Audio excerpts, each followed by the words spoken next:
Imagina que es marzo de 2009. Eres un gerente intermedio en una empresa manufacturera en Cleveland, Ohio. El sistema financiero colapsó hace 6 meses. Lehman Brothers ya no existe. Bear Stearns ya no existe.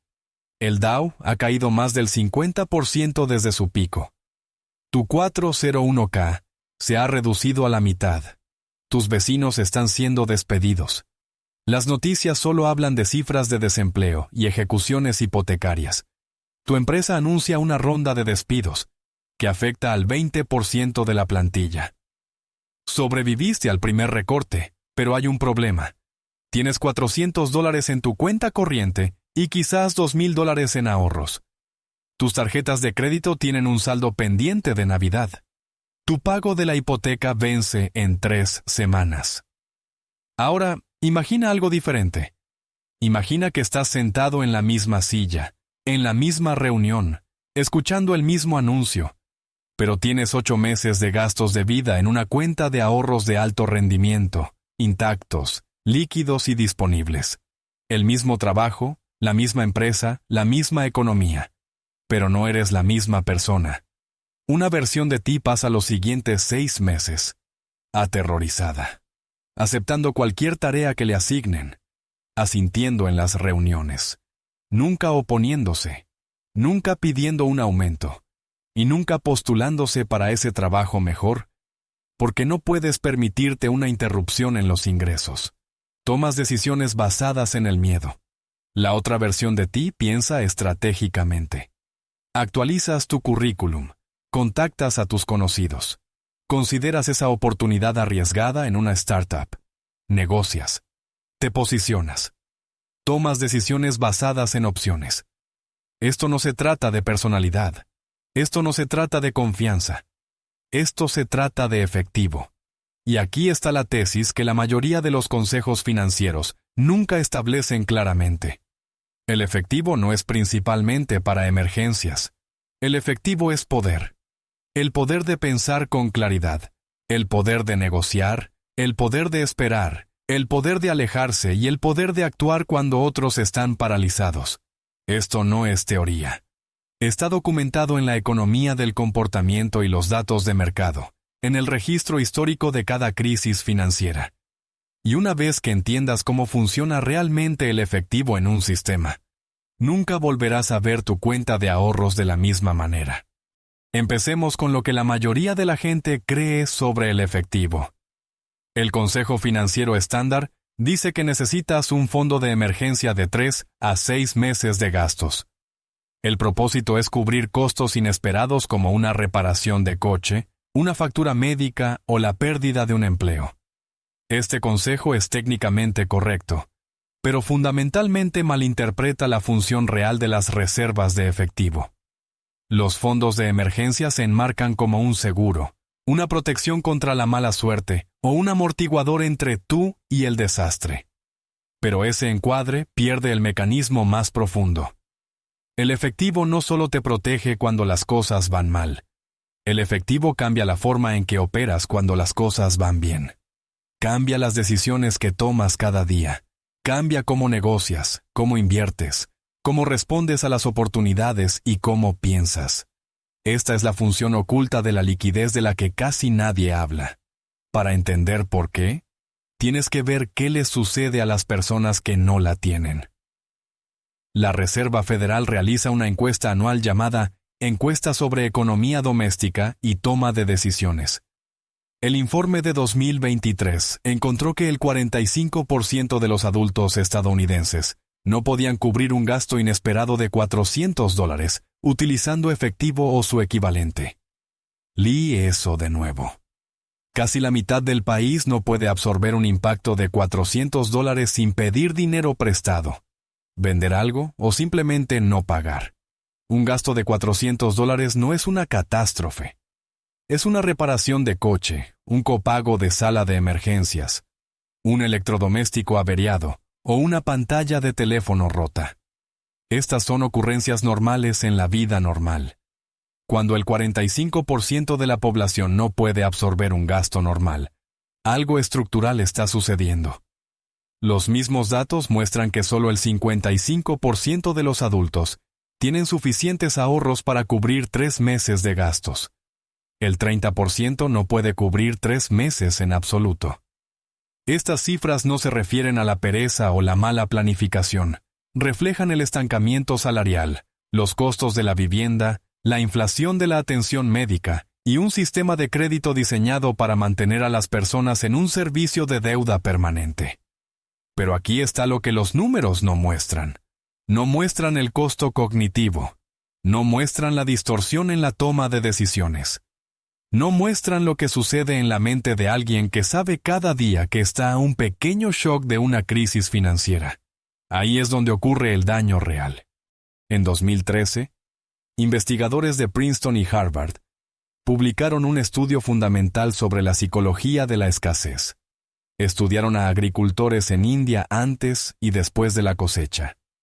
Los mismos individuos, la misma inteligencia, las mismas capacidades. Antes de la cosecha, cuando el efectivo escaseaba, estos agricultores obtuvieron resultados significativamente peores en las pruebas cognitivas. Sus puntuaciones de coeficiente intelectual disminuyeron. Su función ejecutiva se deterioró.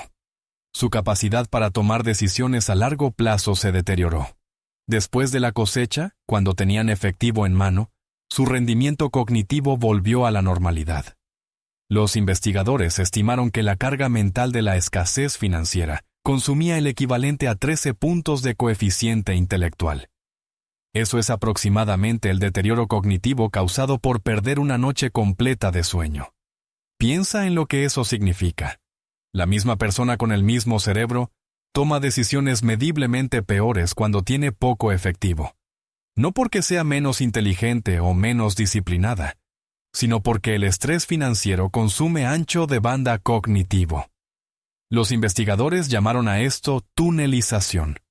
Cuando estás estresado financieramente, tu mente se enfoca obsesivamente en el problema inmediato, la factura que vence, el pago que podrías perder, la reparación que no puedes permitirte, y todo lo demás se desplaza a la periferia.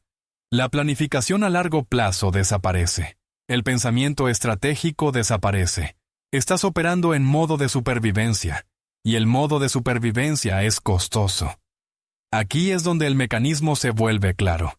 Las personas sin reservas de efectivo toman decisiones diferentes, no porque quieran, sino porque su arquitectura mental las obliga. Permanecen en trabajos que deberían dejar. Aceptan salarios que deberían negociar. Evitan la confrontación con los empleadores porque no pueden permitirse el desempleo. Se saltan citas médicas porque no pueden pagar el copago. Aplazan el mantenimiento de sus coches porque no pueden pagar la reparación. Pagan más por todo porque no pueden pagar por adelantado. Cada una de estas decisiones tiene un costo y los costos se acumulan. Esto no es un fracaso moral. Esto es un sistema que opera exactamente como lo dictan las estructuras de incentivos. Cuando no tienes margen, no tienes influencia. Cuando no tienes influencia, no puedes negociar. Cuando no puedes negociar, aceptas peores términos. Cuando aceptas peores términos, tienes menos margen. El ciclo se retroalimenta. Los economistas llaman a esto la prima de pobreza. Las personas sin efectivo pagan más por el seguro porque no pueden pagarlo anualmente. Pagan más por los alimentos porque no pueden comprar al por mayor. Pagan más por el crédito porque tienen un mayor riesgo. Pagan más por la vivienda porque no pueden dar un depósito. Pagan más por el transporte porque no pueden permitirse el mantenimiento preventivo. Ser pobre es caro y el gasto te mantiene pobre. Pero aquí está la parte que no se discute. La prima de pobreza no es solo financiera, es cognitiva, es emocional, es estratégica. Las personas sin efectivo no solo pagan más dinero, pagan con su atención, su energía y su capacidad para pensar en algo más allá de la crisis inmediata, y ese costo es invisible en cualquier balance. Ahora, veamos el otro lado. ¿Qué sucede cuando alguien tiene 6 meses de gastos en reservas líquidas? La respuesta obvia es que pueden manejar emergencias. Una pérdida de empleo se convierte en un problema, no en una catástrofe. Una factura médica se convierte en un gasto, no en una crisis. La reparación de un coche es un inconveniente, no una espiral. Pero la respuesta obvia es la menos importante. El cambio real es psicológico, y el cambio psicológico crea resultados materiales. Cuando tienes 6 meses de efectivo, dejas de pensar en el dinero constantemente. La ansiedad de fondo se calma. Dejas de buscar amenazas. Dejas de calcular si puedes pagar el almuerzo. Dejas de desvelarte preguntándote qué pasará si tu transmisión falla. Ese espacio mental no desaparece. Se vuelve disponible para otras cosas. Por primera vez, puedes pensar estratégicamente sobre tu carrera, sobre tus relaciones, sobre dónde quieres vivir y qué tipo de trabajo quieres hacer. Puedes planificar más allá del próximo cheque de pago. Esto no es un cambio menor. Este es un cambio fundamental en la orientación cognitiva. Los psicólogos lo llaman pasar de una mentalidad de escasez a una mentalidad de abundancia. Pero ese encuadre hace que suene como una elección, como pensamiento positivo. No lo es. Es una condición material. No puedes pensar con abundancia cuando eres materialmente escaso. La investigación es clara al respecto. El cerebro no funciona así. Pero cuando la condición material cambia, cuando tienes efectivo, la orientación cognitiva se produce automáticamente. Por eso el efectivo es poder. No metafóricamente, sino literalmente. Cambia la dinámica de poder en cada negociación, en cada relación laboral y en cada decisión financiera que tomas. Hablemos de empleo. Consideremos a 2 empleados en la misma empresa con las mismas habilidades, haciendo el mismo trabajo. El empleado A no tiene ahorros, vive al día y tiene deudas de tarjetas de crédito que acumulan intereses. El empleado B tiene 8 meses de gastos en una cuenta de ahorros. A ambos se les pide que trabajen horas extras sin compensación adicional. Ambos saben que están mal pagados en relación con las tarifas del mercado. Ambos tienen un gerente que es irrazonable y crea un ambiente tóxico. El empleado A se queja en privado pero cumple en público. No puede permitirse el lujo de crear problemas. No puede permitirse una interrupción en el empleo. No puede permitirse ser visto como difícil. Acepta las condiciones porque la alternativa, el desempleo, es impensable. El empleado B tiene opciones. Puede oponerse a solicitudes irrazonables. Puede tener una conversación directa sobre la compensación. Puede iniciar una búsqueda de empleo sin desesperación.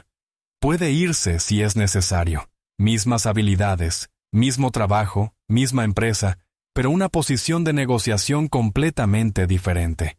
Con el tiempo, esta diferencia se acumula. El empleado B consigue aumentos que el empleado A no pide. El empleado B cambia a mejores oportunidades que el empleado A no puede arriesgarse a buscar. El empleado B construye una trayectoria profesional basada en el valor. El empleado A construye una trayectoria profesional basada en el miedo. Después de 10 años, la brecha de ingresos entre estos 2 empleados puede ser de 6 cifras, no por talento o educación, sino por apalancamiento, y el apalancamiento proviene del efectivo. El mismo principio se aplica a cada transacción financiera importante. Consideremos los bienes raíces. Los estudios muestran que los compradores en efectivo pagan aproximadamente un 9 a 10% menos por propiedades equivalentes en comparación con los compradores que necesitan financiación. Un descuento del 9% en una casa de $400,000 es de $36,000. Eso no es un truco de negociación. Es el mercado reconociendo el valor de la liquidez. Los vendedores aceptan menos de los compradores en efectivo, porque el efectivo elimina el riesgo. No hay contingencia de financiación, no hay requisito de tasación, no hay denegación de préstamo y no hay retrasos en el cierre. Las transacciones en efectivo se cierran más rápido, fallan con menos frecuencia y crean menos complicaciones. El vendedor obtiene certeza. El comprador obtiene un descuento. El mecanismo es sencillo, pero la mayoría de los compradores no tienen efectivo, por lo que pagan el precio completo más los intereses. Añaden 30 años de pagos hipotecarios. Pagan los costos de cierre, los requisitos de seguro y el PMI si tienen menos del 20% de entrada. La persona con efectivo obtiene el activo más barato y lo posee directamente. La persona sin efectivo paga más y debe dinero durante décadas. Ambas transacciones ocurrieron al mismo tiempo en el mismo mercado por el mismo activo. La única diferencia es la liquidez. Este patrón se repite en todos los mercados. En la compra de coches, un comprador con efectivo puede retirarse de un mal negocio, mientras que un comprador que necesita financiación está atado a los términos que el concesionario disponga. El comprador en efectivo negocia desde una posición de fuerza. El comprador con financiación negocia desde la dependencia. En las negociaciones de alquiler, un inquilino que puede pagar 6 meses por adelantado, a menudo obtiene un alquiler mensual reducido o la exención de depósitos. Un inquilino que solo puede pagar mes a mes no tiene influencia porque los propietarios tienen en cuenta el riesgo. En el trabajo de contratistas, un propietario que puede pagar en efectivo una renovación a menudo obtiene una programación prioritaria y tarifas con descuento. Los contratistas tienen en cuenta el riesgo de los planes de pago.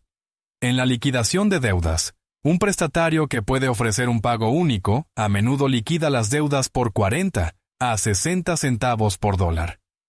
En cada caso, el mecanismo es el mismo. El efectivo elimina el riesgo. El riesgo tiene un precio. Eliminar el riesgo captura ese precio. La persona con efectivo captura el descuento. La persona sin efectivo paga la prima. Esto no se trata de riqueza, se trata de liquidez. Una persona con ingresos modestos pero fuertes reservas de efectivo captura estas ventajas. Una persona con ingresos altos pero sin reservas de efectivo no lo hace. Ahora, examinemos el argumento del costo de oportunidad. Algunos asesores financieros argumentan que mantener efectivo es ineficiente. El dinero que se encuentra en una cuenta de ahorros genera rendimientos mínimos, mientras que el dinero invertido en el mercado de valores genera rendimientos promedio del 7 al 10% anual. Por lo tanto, argumentan, mantener efectivo significa sacrificar ganancias. Este argumento es técnicamente cierto y estratégicamente erróneo. Confunde dos funciones diferentes. Los activos de inversión sirven para el crecimiento a largo plazo y son ilíquidos por diseño. No se pueden vender acciones sin costos de transacción, implicaciones fiscales y riesgo de tiempo. Cuando necesitas el dinero suele ser cuando el mercado está a la baja. Vender en un mercado a la baja bloquea las pérdidas. Las reservas de efectivo cumplen una función diferente. Opcionalidad a corto plazo. Son líquidas por diseño y están disponibles inmediatamente en cualquier condición de mercado sin pérdidas. Estas no son funciones intercambiables. Un fondo de emergencia no es una inversión, es infraestructura, es la base que permite que todo lo demás funcione. Considera lo que sucede cuando alguien invierte su fondo de emergencia. En marzo de 2020, el mercado cayó un 34% en 5 semanas. Simultáneamente, millones de personas perdieron sus trabajos. La persona que invirtió su fondo de emergencia se enfrentó a una elección: vender con una pérdida masiva o endeudarse. La persona que mantuvo efectivo pudo capear la tormenta y comprar inversiones con descuento. Los rendimientos perdidos del efectivo palidecen en comparación con la pérdida por venta forzada o deuda con altos intereses. Esto es riesgo de tiempo, y el riesgo de tiempo es real. La emergencia ocurre cuando ocurre, y el mercado tiene el precio que tiene. Tú no controlas ninguna de las variables. Lo único que controlas es si tienes efectivo cuando lo necesitas. Pero vayamos más profundo. El efectivo no solo defiende contra las emergencias. El efectivo permite atacar durante las oportunidades.